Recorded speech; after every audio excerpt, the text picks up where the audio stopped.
y'all? So today I'm gonna be reacting to Tory Lanez versus Megan Thee Stallion trial day 5. So my last video I reacted to day 4. If you have not already watched that, link will be down below. Me and Pops reacted to day 1, day 2, and day 3. If you haven't watched that, link is down below. But I'm back here with y'all again to react to day 5, right before we jump into the new week's trial days. But yeah, let's just jump into this video. Drop a like, drop a sub, and let's go. Hold up, say what the hold up. I got that people, got that roll up. I'm tryna pull up. It seems like every time I show up, they gotta go up. See the drip, they see the glow up. Oh, now they know us. See, it's funny how my pockets out of shape, but I fit for the flex. Clear the phone call, hit my chick with a text. Okay. Let me focus. Hey you guys, welcome back to my channel. It's your girl Ebony. So as promised, here is your day 5 recap of the Tory Lanez trial. Some things we're going to talk about in this video are definitely Kelsey's interview and recording. I also want to talk about the DNA not being found on the weapon, and last but not least, I want to talk about Megan's former bodyguard Justin being missing MIA and failing to comply with the prosecution's subpoena allegedly. So let's get into it. This case is really a mess. So on day 5, there was a lot that happened. The first most notable thing was that the jury heard the audio from Kelsey Nicole's interview in September, where she actually said that Tory Lanez did indeed pop Megan. Now, the recording was played after Kelsey took the stand and pretty much disavowed everything she said back in September, when she not only identified Tory Lanez as the person who did it, but also the things that Tory Lanez did to her after she was allegedly fighting with Megan. Now, in Kelsey's statement, she pretty much said once they left Kylie's house, they were in the SUV arguing, and so Kelsey came out and she told Tory Lanez, "You are not going to talk to my friend like this." When she stood up for Megan, this is where Tory Lanez said, "I don't know what you standing up for her for. She's been smashing every dude that you've been with for your whole life." And that's how the situation did escalate. Now, Kelsey also talked about the fact that she was extremely drunk throughout this situation, so she really couldn't recall what Tory Lanez was doing to her. But let's keep in mind, when Kelsey was booked and also was arrested, she did not have any injury. And if a man was putting his hands on you, like she said, why would you go meet up with Tory Lanez in a hotel room by yourself? So now we're at a point in the case where the jurors don't know what to believe. Do they believe Kelsey back in September, or do they believe Kelsey now? And I really think that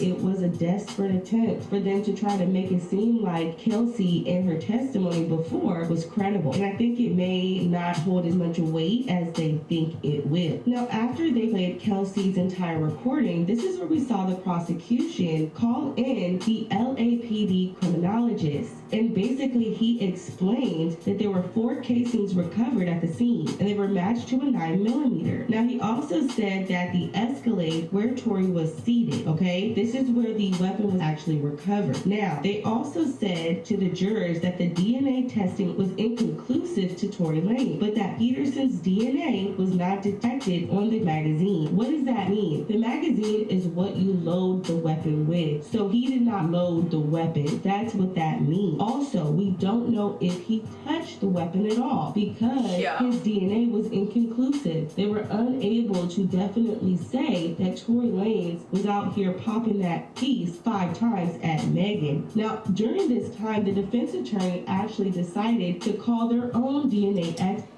So basically, Tory's DNA was not found on the weapon that was used to shoot Megan, which only leads me to believe that that Tory didn't shoot Megan.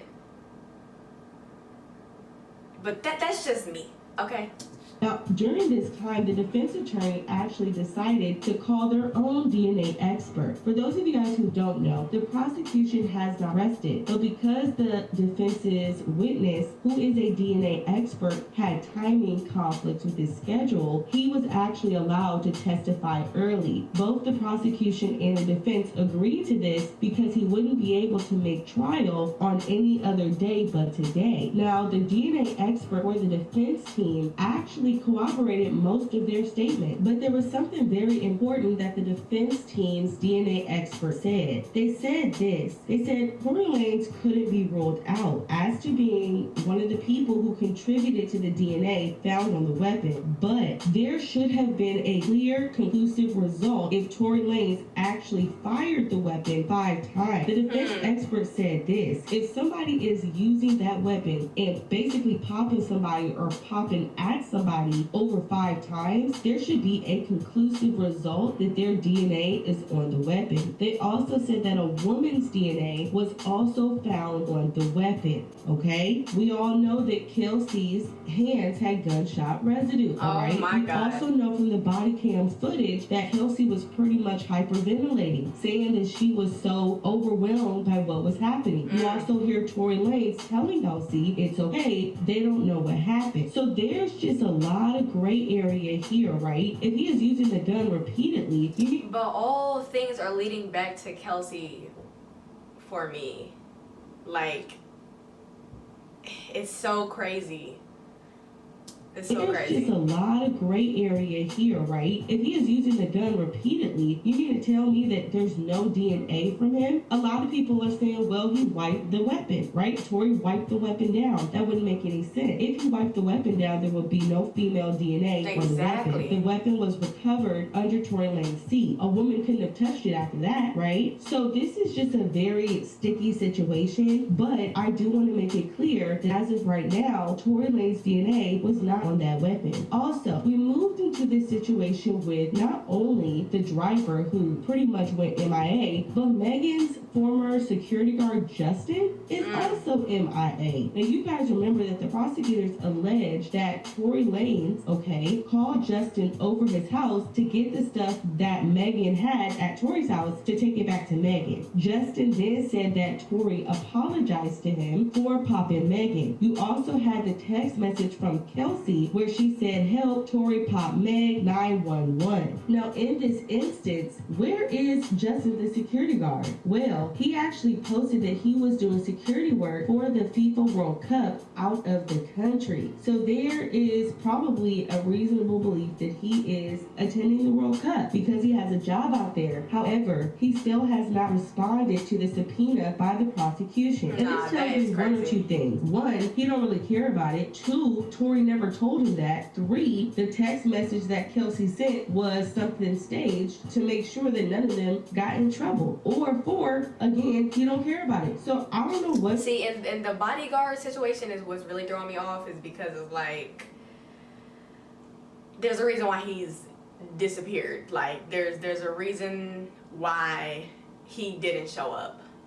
We don't know what the reason is, which is what leaves us all a mess. But the bodyguard is just so sus to me because it's like either he knows something, either he really is missing, which could be even more alarming. Like it's crazy and it's a mess. Like that's the most craziest thing right now for me is the bodyguard being missing.